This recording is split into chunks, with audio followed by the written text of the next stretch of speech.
Hey everyone. So it's been a minute since I put together a substantial video relating to tarot for my channel, and I thought it was about time. So this video is going to be about the tarot court cards. I've already done some videos on the tarot court cards, and I'll link them below. But this one has been inspired, I guess you could say, by the fact that I'm actually doing some work at the moment to develop a workshop on the tarot court cards and some other things as well, which I'll tell you about a bit later on. But what that led me to do was to start some conversations in my Facebook community about the court cards and about why people find the tarot court cards so difficult and frustrating. And excuse me for one moment because I've just realized that my glasses are very smudged, and I'm looking at you through this kind of haze of smudged glasses, and I can't have that, so I'm going to clean my glasses. Where was I?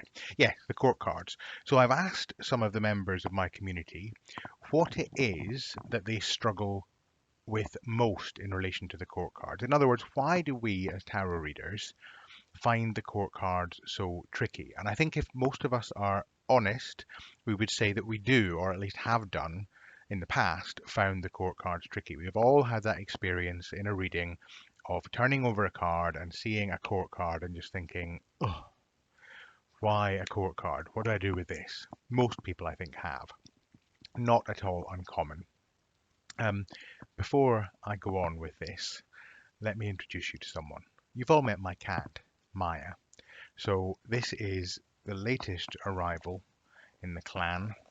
This, in her little Amazon box, is Gizmo. Say hello, Gizmo. Look, you're on camera. She's very sleepy at the moment. This is Gizmo, who was a little stray, weren't you? She just turned up in our garden one day and has adopted us. And yeah, she's our little Giz. She's very sleepy. She might wake up a bit later on, and I'll introduce you properly. But um, oh yeah, look, Gizmo, you're famous. I want to go to sleep. Anyway, I'll put her back. She loves her little Amazon box.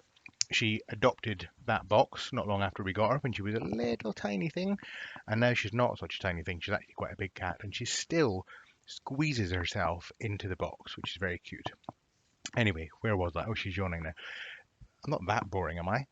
The court cards. So I did a survey in my group of the main reasons people find the court cards challenging, and I thought it would be fun to do a little bit of a countdown of the court card issues that we face and what we can do about them. So this is the top 5 reasons that the tarot court cards are tricky and what we can do about it. Let me just get my notes so I know what I'm talking about. So I'm going to do these in reverse order in the true tradition of our top 5. So number 5, one of the reasons that many of us find the court cards tricky is we think that we need to learn lots of complicated esoteric correspondences. We need to understand what the Golden Dawn thought the King of Cups meant. Was this fire of water, as in the kings relating to the element fire and the suit relating to the element of water, or is it air of fire, as some correspondences would have you believe? Again, the kings relating to did I say air of fire? I meant air of water. So the kings relating to air instead of fire, and the cups still relating to water. And of course, it can get very complicated because then you have to decide which element relates to which suit, page, page, knight, queen, and king, as well as the suits. And of course, not everyone agrees on which element relates to which suit, never mind which rank within the court cards. So it can get very complicated. And then there's also the issue of different court cards relate to different astrological correspondences, and a number of them are placed against the decans of the astrological wheel, where the 360 degrees of the zodiac is divided up into 10-degree chunks, and those are, of course, the decans. And then different cards relate to different deckhands, and some of the deckhands have a court card associated with them. So that can cause confusion as well. And so people begin to get worried that they need to know all of these different esoteric correspondences, and they need to understand what different magical orders did with the court cards and what they saw the court cards as meaning. You do not need to know any of those things. If you happen to know those things and are interested in them, it's perfectly fine, and it can be something quite interesting to get into as a way of developing and expanding your understanding of the court cards. But no, you do not need to know any of them. What you really do need to just simply have an understanding of is, from your own perspective, what is kingness about? What does a king represent in the court? What does a page represent in the court? What does a knight represent in the court?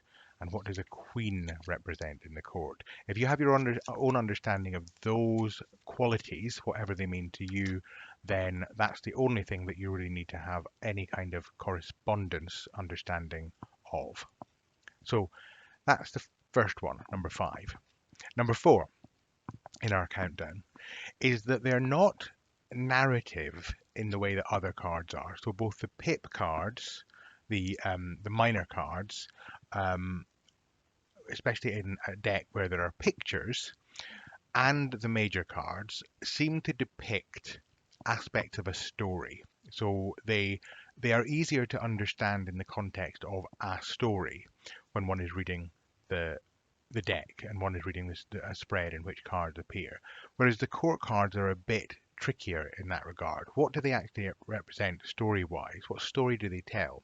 Well, one of the things that you can look at is things like, are the court cards in question, is it arriving into the scene or is it moving away from the scene? So if you have two cards, for example, and one of them is here and one of them is there, then here we have two cards facing each other, and the knight is galloping towards the queen, who has got her sword stuck up. So there's all kinds of stories you can tell about that. If it's the other way around, where they're back to back, and the knight is galloping away from the queen, and the queen is looking off in a different direction to the knight, what story might you tell about that? What story might you tell about a page that is fairly static and is looking at and contemplating something? And different cards are have different kind of qualities. It's not just the pages that are contemplating things. You could argue that the Queen of Cups in the Waite-Smith deck is also contemplating her cup. And also you could draw interesting comparisons like, what does it mean that the Queen's sword is absolutely ramrod straight upright, and the king, do it the other way around, that would be helpful. The king, by the way, just out of interest, just so you know, on the back of my giant Waite-Smith deck, I have magnetic strips stuck, so I can stick them on my whiteboard behind me if I'm doing a tarot class and I need to stick things on the board. That's how I do it. Little aside there. So here we have the King of Swords, and as you can see, the sword of the King of Swords is slightly tilted. So what does that mean? What story could you tell about that? So yes, they are less narrative.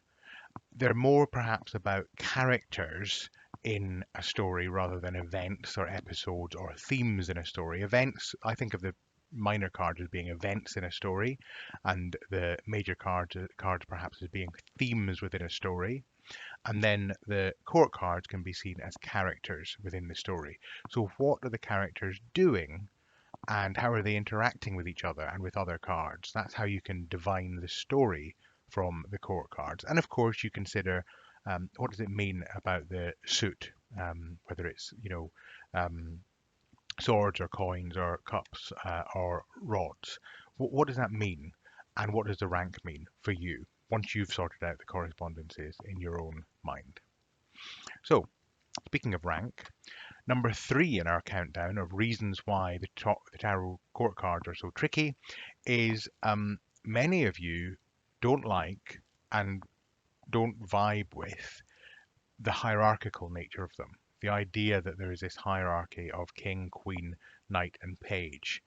And one of the questions that is sometimes asked, and one of the comments that is sometimes made, is why is it that the king, the man, in the traditional court cards, has the highest rank, get to be the highest rank? And it's a very valid question. We live in a society that is tilted towards patriarchal structures, and so it's very, very valid to ask, why are we using those kind of structures within a tarot deck? And of course, many decks don't. There are decks that have moved away from the hierarchical structure of the court cards. They don't use king, queen, knight, and page. They use things like father, mother, son, and daughter.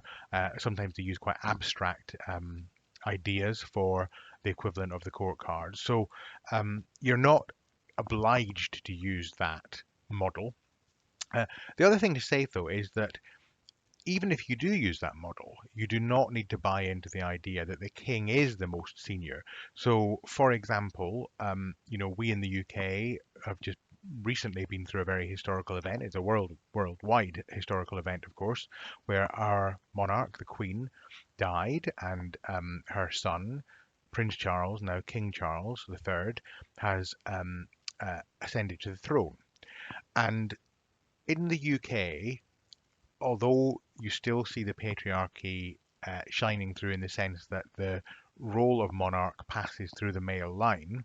The reason our queen was because her father was king and she was his eldest and he had no sons. Nonetheless, for the past 70 years, the UK's most senior royal has been female, has been the Queen. So it doesn't necessarily follow that the king is of a higher rank than the Queen, and that can be true in the court cards as well. In fact, there's a deck, I think it's called the Wicker Moon deck, which I have somewhere, which actually mixes together the king and the queen of the same suit in one card. So instead of having two cards, say the King of Cups and the Queen of Cups, they have one card instead called the King and Queen of Cups. And so that's a way of acknowledging the balance and not implying that maleness is somehow of a higher rank than femaleness. So that's the first thing to say. The other thing to say is that the different meanings for those ranks are very much dependent on what you decide the meanings are in your relationship with the cards. So traditionally, what we tend to think of is the pages as being about youth and beginnings and things starting off and that kind of freshness, beginner's mind, innocence, that kind of ingenue kind of uh, quality. And I tend not to associate cards with gender particularly because I think that just leads into all kinds of difficult territories. If you're doing a reading for somebody and the page comes up and you say, "Oh, this is a young man," and you're set on that, then you're closing off a whole host of options in the reading. So I tend to think in more abstract qualities, but pages tend to be thought of as youth and beginnings and so on. Knights tend to be thought of as perhaps the slightly more energetic teen years and young person's years, but young adult kind of years, where the sap is rising and you're kind of going off into the world and making something of yourself. And then by the time you get to the Queen and to the King, this is about maturity and is about different levels of maturity. And sometimes you hear people say, well, the Queen is about inward introspective maturity, and the king is about outward, extroverted maturity. And I think that can be a very valid way of looking at things. So, really, it's about getting straight in your own mind about what different qualities they represent. So, for me, yes, the pages can be about beginnings, the knights can be about flourishings, and then the king and the queen can be about different types of ways that maturity expresses itself, one not better than the other. So there are ways around the hierarchy. One way around it is to find a deck that doesn't use that kind of hierarchical structure at all, if that's not something that chimes with you. And if you want to use a more traditional deck, like the Waite-Smith deck or even older decks, then it's just understanding what you mean by those ranks within the royal family, what you mean by kingness, queenness, knightness, and pageness. Okay, so that was number 3. So we've had number 5. Do I need to learn lots of esoteric correspondences? No, you do not. Number 4, they're not narrative like other cards. So how do I tell what story they are trying to express within a reading? Really think about them then about the way that they're characters and the way that they move the story forward. Number three, do I have to agree with the hierarchy of them? No, you do not. You get to engage with that hierarchical structure in a way that is right for you or not at all. Okay, so those are the first three. So number two in our countdown, uh, they look too similar to each other. How do I tell them apart? That's one of the things that many people say, particularly when they're first learning tarot. You know, how do I tell the difference between the King of Swords and the King of Cups? They're both sitting on thrones. They're both blokes. They're both kind of, doing similar things.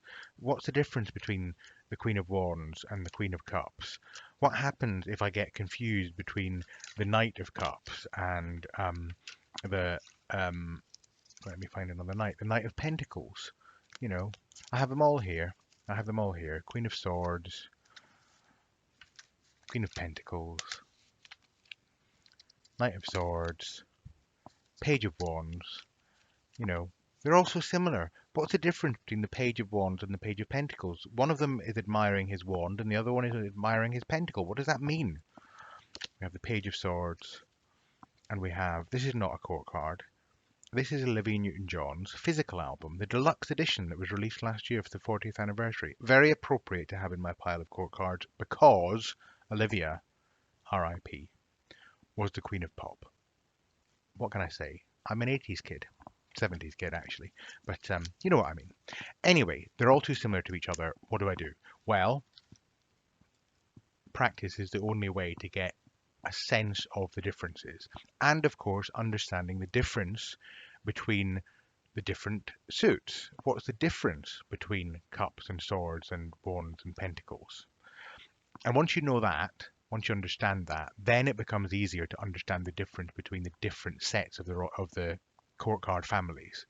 And then if you understand or have your own sense of what the ranks mean, the page, the queen, the knight and the king, and the page, yeah, I'm getting the numbers muddled up because in my head they don't have that kind of order. They're just all there as a kind of cohesive whole. So how do you mesh that together? How do you take the rank of the card and the suit of the card and divine meaning from that? That's how you get a sense of what the court cards mean and how they're different. And yes, that does mean understanding a bit and perhaps memorizing something about the different elements at least. But even then, it's about understanding from your point of view, what does kingness mean? What does queenness mean? What does cupsness mean? What does swordsness mean? And most people would find that the elements are a good way of tapping into that. But the elements aren't the only story. There is something also about just understanding through experience what it means when a page comes up. What is the quality of a page within the courts? So, yes, they look similar to each other. With practice, they'll stop looking quite so similar to each other.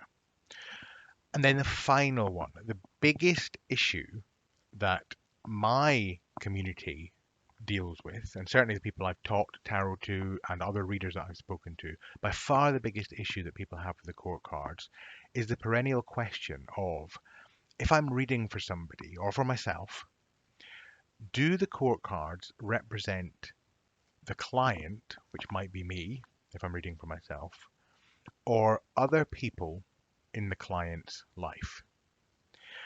And how do I know which one is which? How do I know when it's the client and when it's other people? Well, the answer is it can be either. I have a particular way of looking at this that I have found incredibly helpful.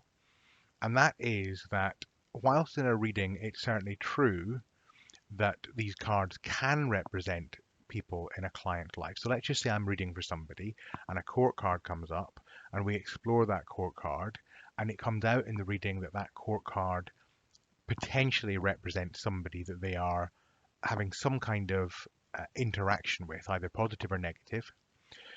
Then one might jump to the conclusion, the Page of Swords represents that pain in the neck person in the office that's really getting on your wick and is really causing you sleepless nights and etc etc etc.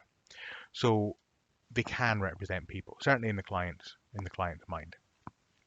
What I tend to think is that even in those circumstances, when we think the cards represent somebody else, really they represent an aspect of ourselves. And by that, I mean the client. So taking the example, if I was reading for myself and a court card came up and it made me think of somebody and it generated all kinds of issues for me, I would look to myself to figure out, okay, what aspect of myself is this court card highlighting? Because even if it's an interaction with somebody else that could be represented by that court card, what's mine is my response to that situation, the way that I am triggered by that person, or the way that that person um, impacts on my thinking, um, because we're all projections of each other. That's how I think about it. And I find that to be incredibly helpful and empowering, because then we don't need to worry about have we figured out exactly who this court card is. If the court card is helping us understand an issue, to some extent that issue is always going to be an internal issue. And certainly when it comes to dealing with anything, including dealing with other people that are a problem in our lives, um, we need to look to ourselves to see where we have the power to enact improved relationships or changes in the way that that relationship could go. So I tend to think of the court card actually less as being about individual people and more about being aspects of people. And you'll have seen, the relationship that can be drawn between the 16 court cards and the 16 different personality types in the Myers-Briggs system. I have also done a video on that, and I'll link that somewhere in the vicinity, or you can find it on my channel.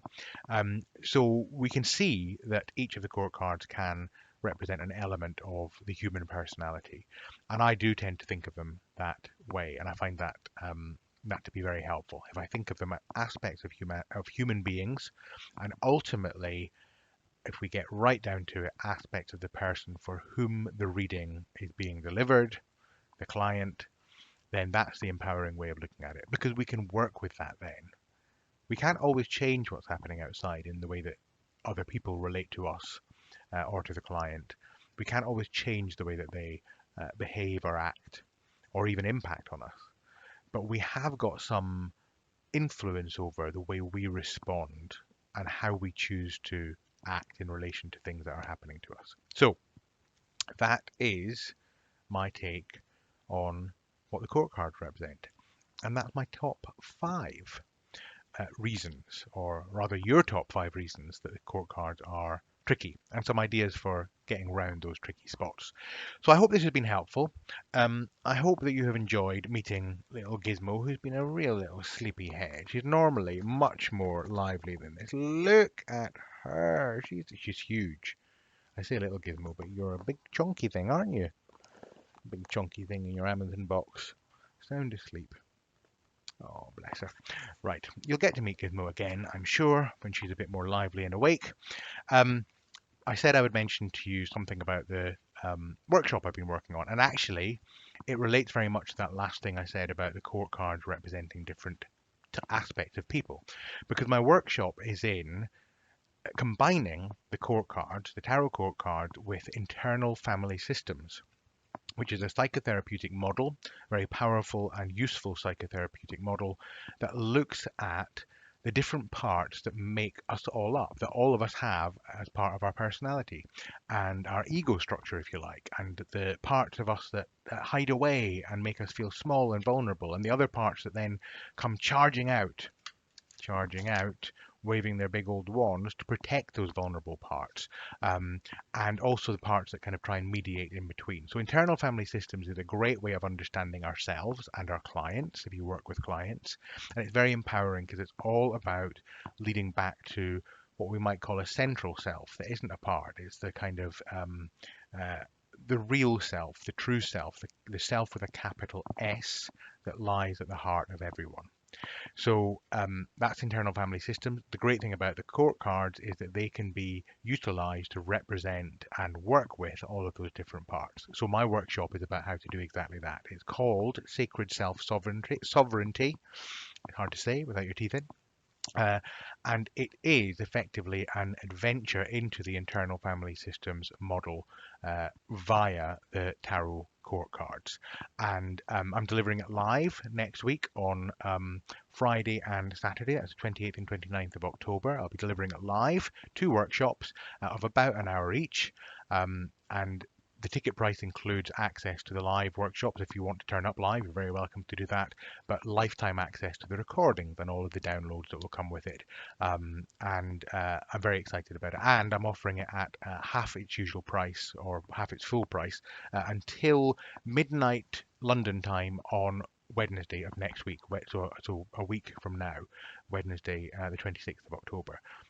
It costs $67. After that, it will double, but $67 between now and then. Two live workshops, lifetime access to the recordings and all the materials. Several people have signed up already. I'm very excited, and I'm in the process of developing it. So, if you are interested and you want to sign up, I'll pop the link below.